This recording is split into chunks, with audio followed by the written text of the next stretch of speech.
नमस्कार, मैं हूं विनोद महिला। आप देख रहे हैं द मुद्दा।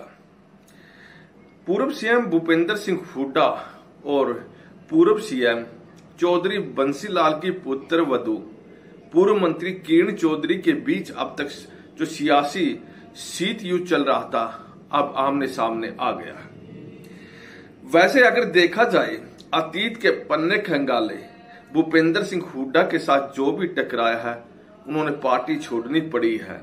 अगर कुंवारी शैलजा को छोड़ दिया जाए तो तमाम नेता आज दूसरी पार्टियों में, चाहे इनमें चौधरी वीरेंद्र सिंह हो, राव इंद्रजीत हो, अरविंद शर्मा रहे हो या विनोद शर्मा, या फिर उसके बाद डॉक्टर अशोक तंवर, इनमें से कोई भी आज कांग्रेस पार्टी में नहीं है। ये जिन बड़े नेताओं को मैंने ज्यादातरों का नाम लिया है, ये वो नेता हैं जिन्होंने भूपेंद्र सिंह हुड्डा को मुख्यमंत्री बनाने में बड़ी भूमिका निभाई थी, लेकिन उसके बाद इनके बीच टकराव भी हो गया था और टकराव इतना बढ़ गया था, इन लोगों ने पार्टी छोड़नी पड़ी। डॉक्टर अशोक तंवर कांग्रेस के प्रदेश अध्यक्ष बने। पूर्व सीएम भूपेंद्र सिंह हुड्डा ने 6 साल उनको कार्यकारिणी नहीं बनाने दी। उसके बाद कुमारी शैलजा अध्यक्ष बनी, उनको भी पूर्व सीएम भूपेंद्र सिंह हुड्डा ने कार्यकारिणी नहीं बनाने दी। और यहां तक कि डॉक्टर अशोक तंवर पार्टी छोड़ने पर मजबूर हुए तो कुमारी शैलजा चुपचाप बैठे और उनको राज्यसभा तक जाने नहीं दिया। भूपेंद्र सिंह हुड्डा ने अपने बेटे को तो राज्यसभा में भेज दिया, और वो भी उस सीट पर जब कुंवारी शैलजा राज्यसभा की सदस्य थी और उनके 6 साल पूरे हो गए थे, और उनको वापस उस सीट पर जाने नहीं दिया। खैर, अब किरण चौधरी की बात करें। किरण चौधरी और भूपेंद्र सिंह हुड्डा, इनके बीच अब तक जो सियासी शीत युद्ध अगर हम कहें, वो चल रहा था।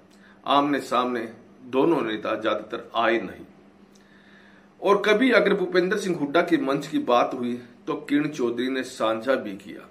लेकिन अब टकराव जो हुआ तो वो राज्यसभा चुनाव के बाद हुआ। यहां तक कि जो राज्यसभा के उम्मीदवार कांग्रेस की तरफ से आजा माकन थे, उन्होंने बाकायदा किरण चौधरी का नाम लिया कि उनकी वोट रद्द हुई है और जिसकी वजह से चुनाव हारे। हालांकि किरण चौधरी ने पलटवार किया और कहा कि आप यह सिद्ध करके दिखाए कि उनकी वोट थी जो रद्द हुई है, उनकी वोट रद्द नहीं हुई बल्कि सही गई है।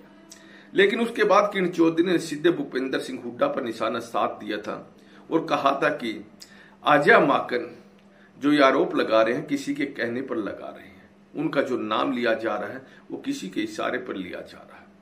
यानी उसी दिन से साफ हो गया था कि अब किरण चौधरी और भूपेंद्र सिंह हुड्डा के बीच में तनातनी बढ़ेगी।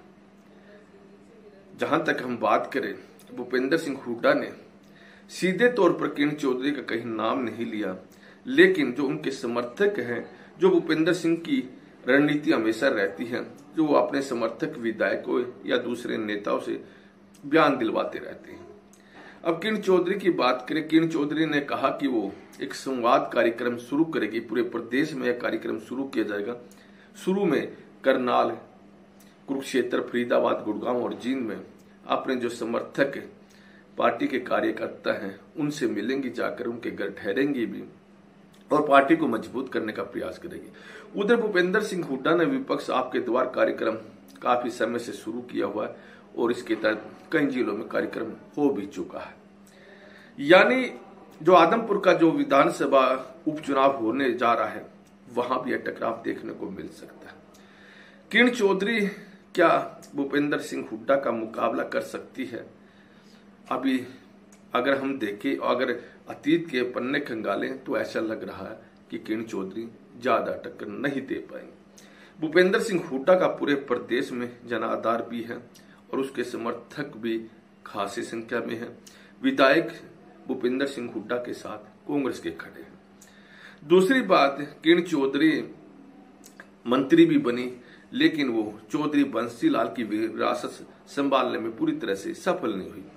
पूरे हरियाणा में बंसीलाल के चहेते थे, लेकिन किरण चौधरी ने इनको संभालने का कभी प्रयास ही नहीं किया। 10 साल मंत्री जरूर रही, लेकिन उस दौरान अपने जो समर्थक थे, यानी चौधरी बंसीलाल के जो समर्थक थे, उनको कभी भी उनके साथ खड़ी दिखाई नहीं दी, या यह कहिए कि उनके हाथ जाकर कभी संवाद शुरू नहीं किया। खैर, अब किरण चौधरी संवाद शुरू करेंगी और चौधरी बंसीलाल के जो समर्थक रहे हैं, या फिर अब किरण चौधरी के भी जो समर्थक बने हैं, उनको इकट्ठा करने का प्रयास करेंगे।